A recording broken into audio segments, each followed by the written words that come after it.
Hello and welcome back to Deep Drive, our weekly podcast powered by Kotak Mahindra Prime. Now, on this week's episode, we're going to be talking about new energy vehicles. Fundamentally, they are electrified vehicles with different forms of electrification. And this week in particular, we're going to be talking about plug-in hybrids because that's what MG Motor India or JSW MG Motor India unveiled recently in Delhi. They didn't unveil the car, they showed the technology, the platform, and really the kind of different powertrains these kind of flexible platforms can take. So that's what we're going to be talking about on this week's episode. I'm Hormazd Sorabjee. And I'm Sergius Barretto. And yeah, absolutely, Hormazd. There's also BYD that unveiled their plug-in hybrid tech. Quite significant given that BYD has been an electric-only. So they have a nice component to the car. Exactly now. So I think let's begin with MG, right? I mean, first of all, the name. I have to reach for the paper here because it's called the MG Adapt. For Advanced Drive Architecture Platform Technology. That's some marketing jargon to make up an acronym of ADAPT, which sounds good. Yeah, I think they've just force-fitted because architecture platform, kind of redundant words there. But anyway. Or duplicated was there. But so yeah, maybe a silly kind of name, but it's a very sort of very clever platform. In the sense that they said that this platform can do plug-in hybrids, strong hybrids, range extenders, and of course, pure EV as well, right? So I think, like you said, it's where the future is, and I think what is unique is the fact that so far, yes, we've had EVs, we've had all these, but we've not had a series hybrid or a range extender and a plug-in hybrid in the mass segment. So yeah, you're right. I think obviously plug-in hybrids, from a economics point of view, very tough one. Firstly, no kind of concession in GST. Yes. It's right up there at the 40% for vehicles above 4 meters. Like a regular car. Regular ICE car and hybrid, no kind of differentiation there. EVs are 5%, so really hard to compete with that. Plus, you've got two powertrains and there's a cost to that. You've got the ICE and you've got a battery. And with a plug-in battery, the batteries are pretty heavy and pretty big. And, batteries are still expensive. Plus, you've got the charging infrastructure, which you don't have in a strong hybrid, for example. Exactly. So to make the most of it, you need the charging infrastructure as well. And then there's a battery cost. It's I think it's a 20 kilowatt hour battery. 20.5, yeah. 20.5 kilowatt hour battery. So that is a sizable battery for a hybrid, but it's a plug-in hybrid. So it's got ranges of over 100 Ks. Yeah. That's now the standard. That's the minimum for any plug-in. Again, any plug-in, they need to do about 100 Ks. And today, battery costs around $60 to $70 per kilowatt hour. So let's say, 20 into 70, let's take the upper, or let's take the lower one, which is 60, giving them the benefit. That's around $1,200. Right. So take it at about 95 rupees. So, just a lakh for the battery. Yeah, just a little over a lakh, for the battery. Then you've got all the BMS, you've got the motors, and you've got the 1.5 petrol engine as well. It's a new one. It's not the same one. So obviously optimized to be with a hybrid. So it could be quite costly, But having said that, Sergius, the interesting thing is that because this is all coming from China, where the cost structures are so phenomenally competitive because of their scale, and that's where their technology is. JSW MG is planning to I think they've got the XUV 7XO in their sights, the diesel one. Their target is to be around 1 to 1.5 lakhs more expensive, just that much more expensive than the diesel version. So they really want to try and take this market. The diesel automatic. Yeah, that's right. So they really want to go after, which is really the top dog in the segment, which is the Mahindra XUV 7XO, the diesel version. But again, I don't know if, there's a difference in character and a difference even in buyer.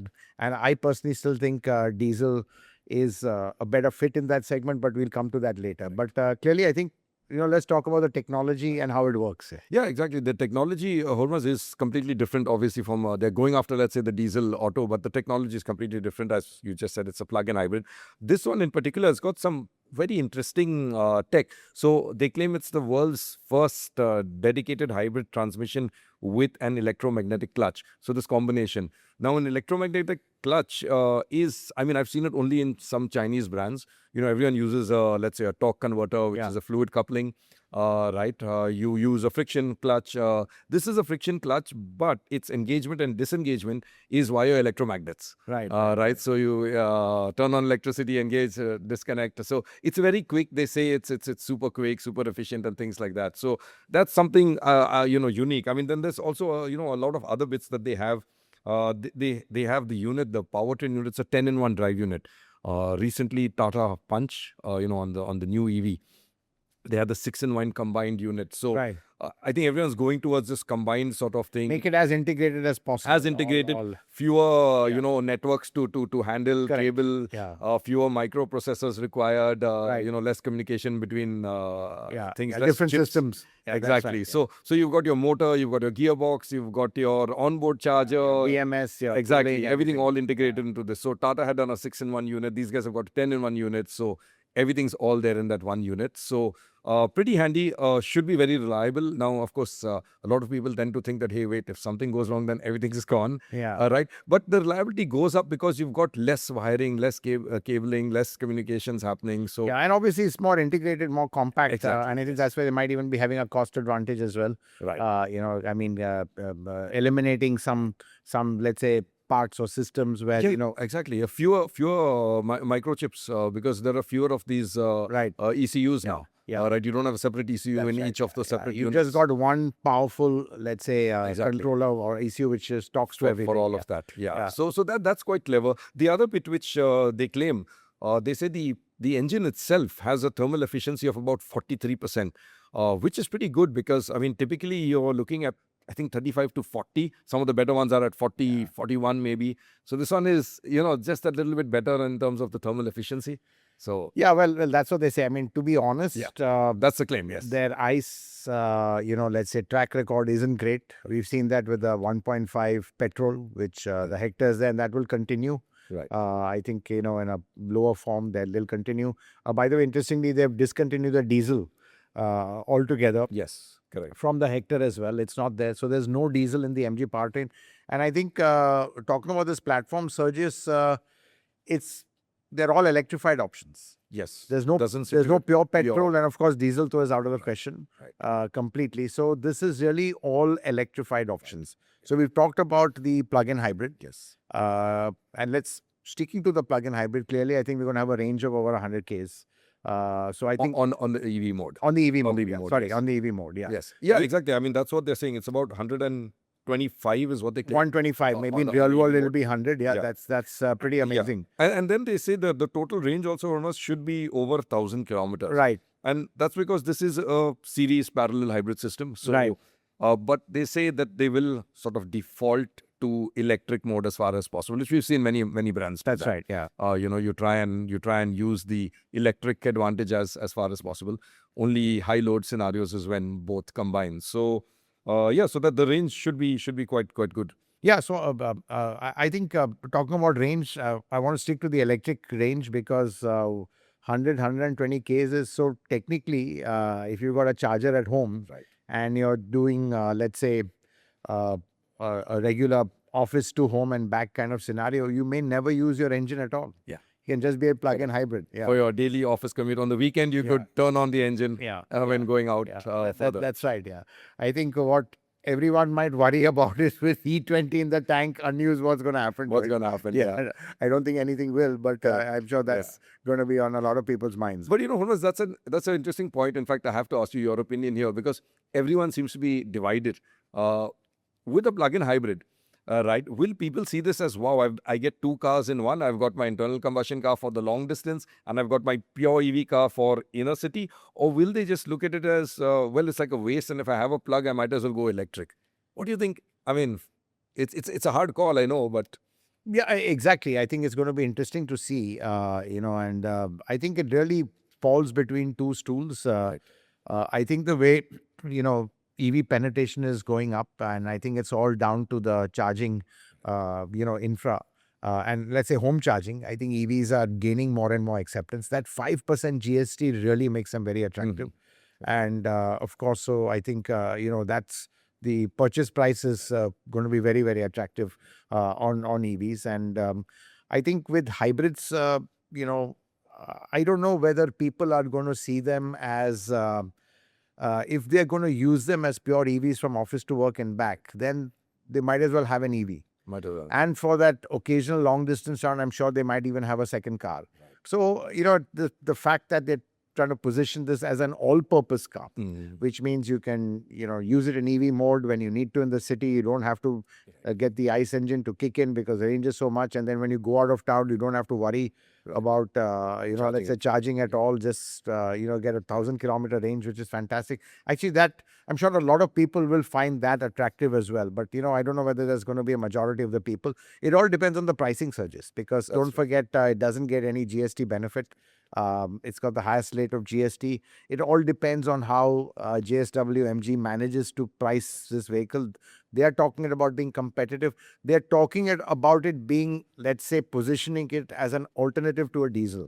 That's what they're trying to do because the running costs are going to be very, very attractive. Exactly. Yeah. But, I still think a lot of people for long distance touring will like the torque and long legs a diesel engine offers. I think, and as you go higher up into the SUV segment, diesels have a very powerful hold, a very emotional hold on consumers. So I'm not sure that, people will trade that off for the kind of character, the kind of the way a diesel drives. And diesels are very refined today. And despite diesels being more expensive, despite the efficiency dropping with the higher emission norms, there still is a huge market for diesel at the upper end, especially with SUVs. I mean, Mahindra, we know 80% plus.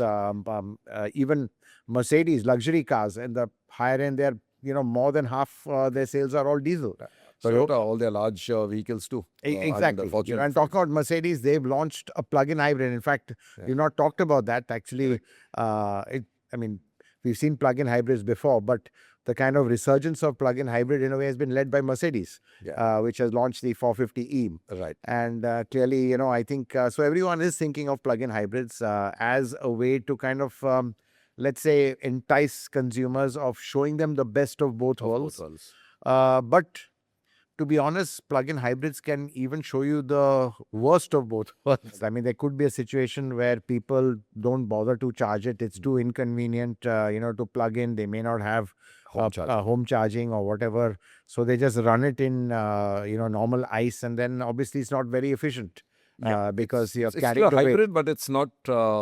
You're not recovering the amount you paid for that big large battery. It could have been a smaller battery. Exactly, you're just wasting the EV part of it. Right. So, but I think it's going to be an interesting concept, and I think where JSW MG is well positioned to democratize plug-in hybrids. I wouldn't say 30 plus lakh vehicle is democratizing, but at least it's more accessible and affordable to a wider swath of buyers, unlike the earlier plug-in hybrids which are all with the top end. I think even Volvo had the XC90, Porsche, now Mercedes again, expensive because they're not getting any tax benefit for it. So I think it's a bold move from MG to go into plug-in hybrid. And I think it's obvious why they're doing it. They have the technology. The Chinese brands are really strong on plug-in hybrids and range extenders. So they want to bring the technology here, and they can bring it at a very attractive price. So I really want to see what the pricing is for the car, which we'll come to a bit later, what the product is as well. Yeah, and I think, Hormazd, even if plugins don't seem to work, let's say, the good thing for MG here is that this platform can do various, right? And they're launching with the EV as well. So they're launching with the EV as well. Again, they've got the 9S in their crosshairs because that's the one to go for. Yeah. 3-row full-size SUV, and I think the 9S has done really well. I believe a lot of government institutions are buying the 9S. Again, the 3-row, kind of. There's a lot of value in that. They use and also that. I guess the size and everything. Prestige, Tata has missed out with no Harrier, no Safari EV yet. So the 3-row Safari is not there yet. So then now you've got JSW MG coming in with pure EV. A pure EV, again 3-row, bigger. and it's 4.8 meters long. I think we know what this is. It's a Starlight. Right. Or the which- Axion. as yeah, they call yeah, it. Axion. Different So, brands, yeah. which is basically there in Indonesia. So, pretty much the same vehicle coming here. So, it's a big vehicle, 4.8 meters long, and clearly got a lot of space in there.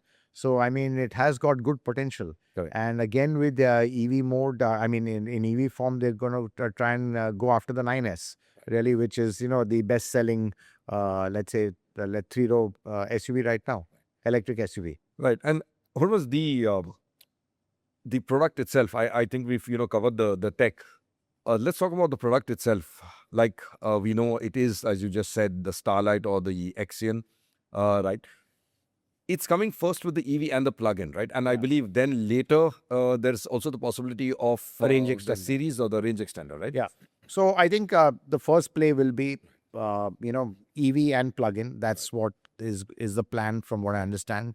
I think next possibly could be a range extender, which is a completely different concept. Right. Not Series only hybrid. yeah, series only hybrid. It'll be powered. It's what Maruti has been working on and we've talked about. Correct. So that's going to be quite interesting as well to see. But again, how do consumers react to that? How do they differentiate them also? Yeah, that's right. Yeah, so I think probably that could be a slightly cheaper variant because it's self-charging. Yes. And you don't have the gearbox. Yeah, to you can have a the- smaller battery. Yeah.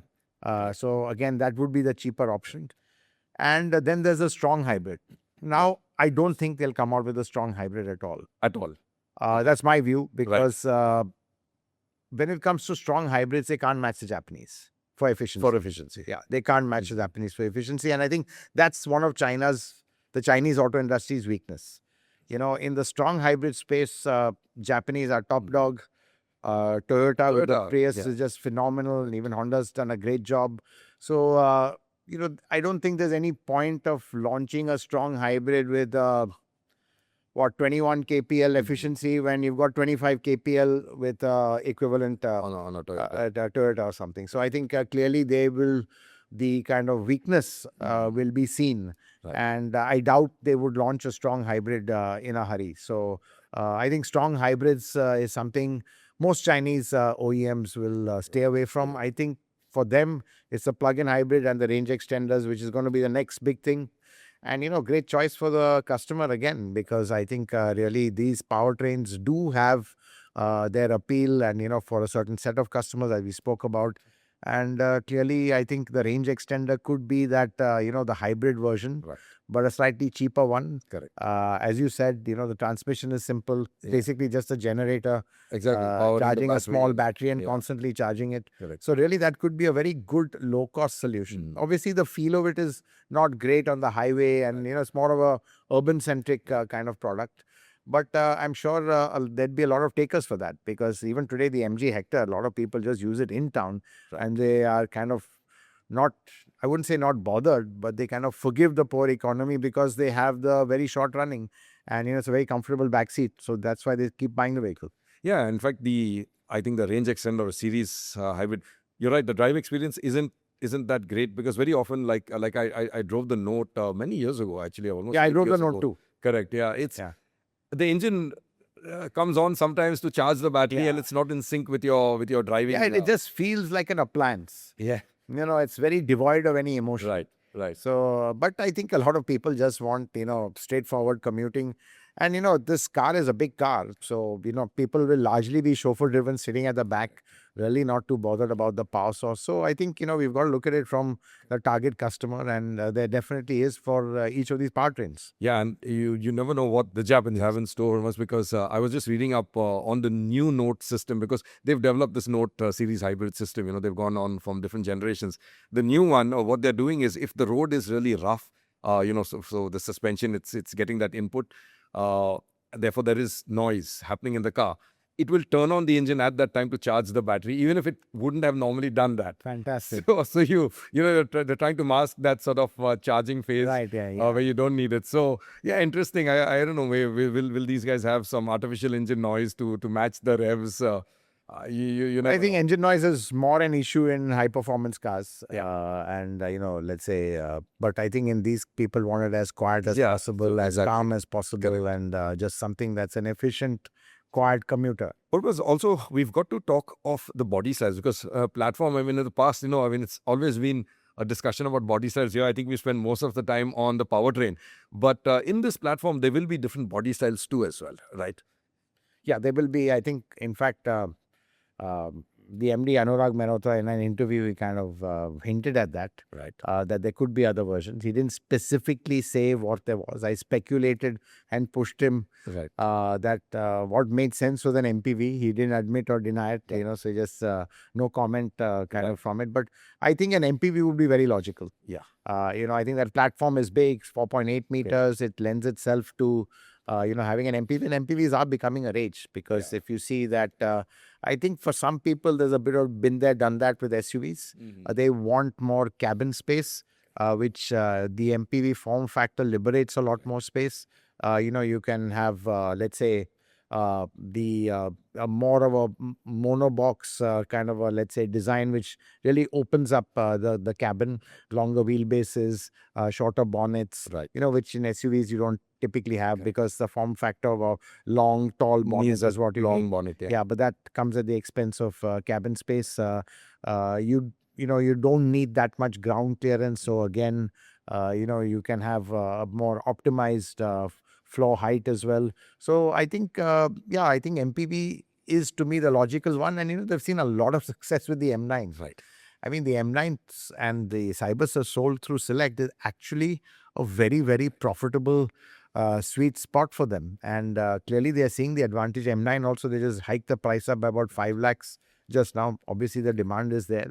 So, I think they could tap into that customer base, which they know. So I think for me, logically, on this Adapt platform, they could have an MPV could be the next body style going forward. So, Hormazd, let's move on to BYD because they are the other brand that also announced, a plug-in hybrid. And like I was saying, I think at the start of this podcast, very significant for them because they're now moving into internal combustion. They've been an EV-only brand in India. They announced the DMI. This one at least makes a little sense, which is dual mode intelligent. A little bit marketing, but so dual mode intelligent because they say it can do, basically it's a series parallel system, right? So it does EV mode, it does your ICE mode, and it can do your combined the parallel system. Very, very interesting tech there as well. Interestingly here too, Hormazd, in fact, I was just reading their release. They also claim the world's best thermal efficiency of 43.04%. Yeah. Very close now again to what BYD are claiming, on the petrol. Well, when they're optimized for hybrids and, they don't need run a bit of a steady state kind of a tune. So I think clearly, I think you can get more efficiency out of them. I don't know whether it's an Atkinson cycle, but they just totally optimized for efficiency more than power because the power they get with the electric With the motor electric. supplementing them. Yeah. Yeah, and exactly. Hormazd. In fact, the spec that they, at least a few things that they did speak about, 1.5 liter direct injection turbo petrol engine. You've got your motor, the traction motor, as well as the starter generator. In the 18.3 kilowatt hour battery, slightly smaller than let's say the JSW one. They're claiming a combined range of 1,200 kilometers driving range. So again, massive range. So we started seeing range wars. Looks like long range versions of everything in the true sense. And when the battery is fully charged, this was very interesting actually. They're saying the range, the pure EV range, would be 200 kilometers. That's quite a lot because it's well over the 100 odd Ks. And oddly enough, internationally, the Seal U, which we know and will come to, is the first car that will have this thing, has a 126 kilometer range. So I don't know why or how they're claiming a 200 kilometer range for India. Maybe the spec would be different, the India car, perhaps, or maybe on the testing cycle or something. But they're saying a 200 kilometer EV only range.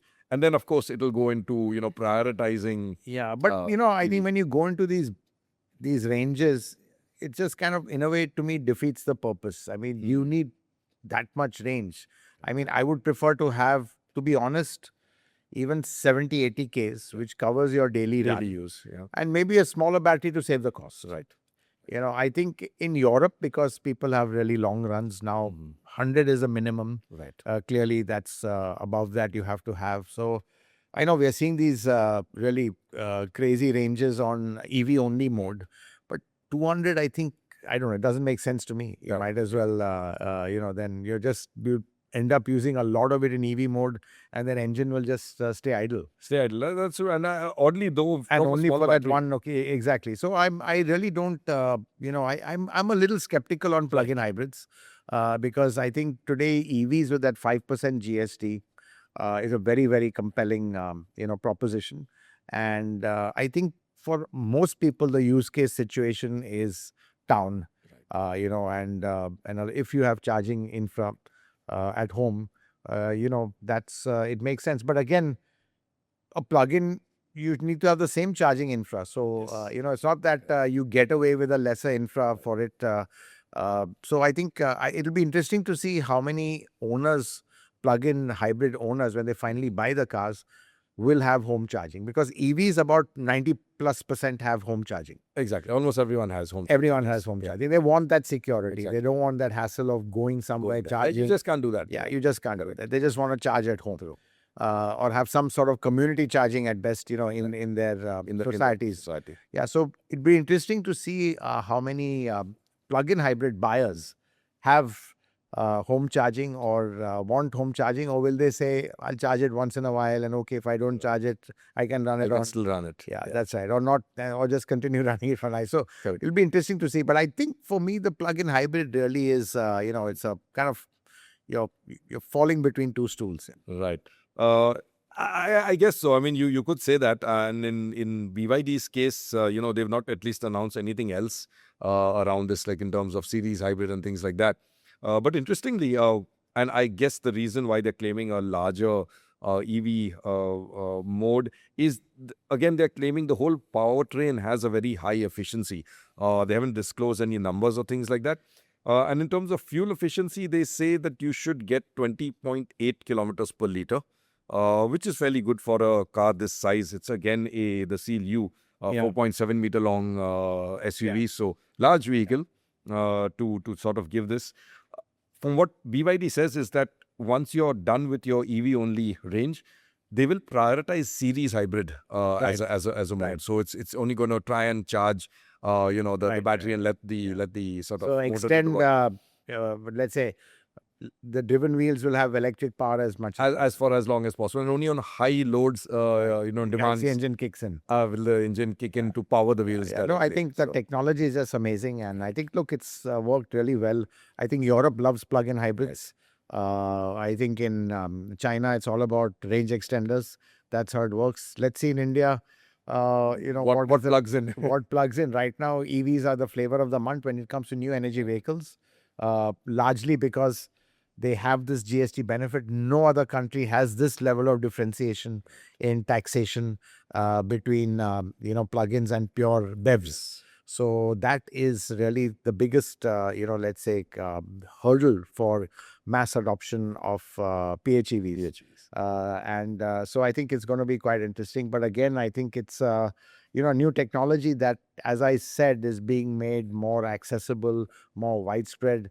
And you've got to hand it to JSW MG. They've really come with, multiple powertrain options, and on a platform that really is suitable for the Indian market. Having a nice, big, fat 3-row SUV, which is efficient and doesn't take up too much, let's say, will be light on the pocket. I think that's going to have a definite appeal over there. So I guess the only thing left now, Hormazd, is to actually see the product, drive it, wait for its launch, which I believe is really soon, right? Yeah, I think it's in August, from what I understand. For the JSW MG. For the JSW MG, it will be in August. I think they'll have both simultaneously, from what I understand, the plug-in and the EV. So yeah, it's pretty much soon. I think the whole idea was to showcase the technology before the car, because otherwise the car becomes the hero and not the platform. So here they want to make the platform the hero. So I mean, you can understand that. And frankly, there is a lot of tech in there, lots to take in. And clearly exciting times, and again a lot more choice for consumers, because in that 3-row space really there's very little choice right now. I mean, you've got between the 7XO, which really is the best product over there, and the 9S from the electric version. You've got the Tata Safari, which again not yet electrified, but you've got a petrol version of it. So obviously they've taken their game up. And then I think, you've really not got too many kind of, let's say, high volume products over there. And I think that's what where JSW MG want to tap in with, I don't know what it's going to be called, whether they're going to use the name Starlight or what, but I think it might have a different Indian market name. But the code we know is 520. That is the code, but market name we're not sure. But yeah, so I think a little over a month it will be there, and I think that's what we are looking forward to seeing how it drives and testing it. Well, that's it from us on this week's edition of Deep Drive. We really like the fact that you tune in every Saturday at 11 a.m. But to make sure you don't forget, do click on the bell icon to stay notified. And you can also catch us on our audio platforms, which is Spotify and Apple Podcasts. Thanks for watching. See you again, same time next week.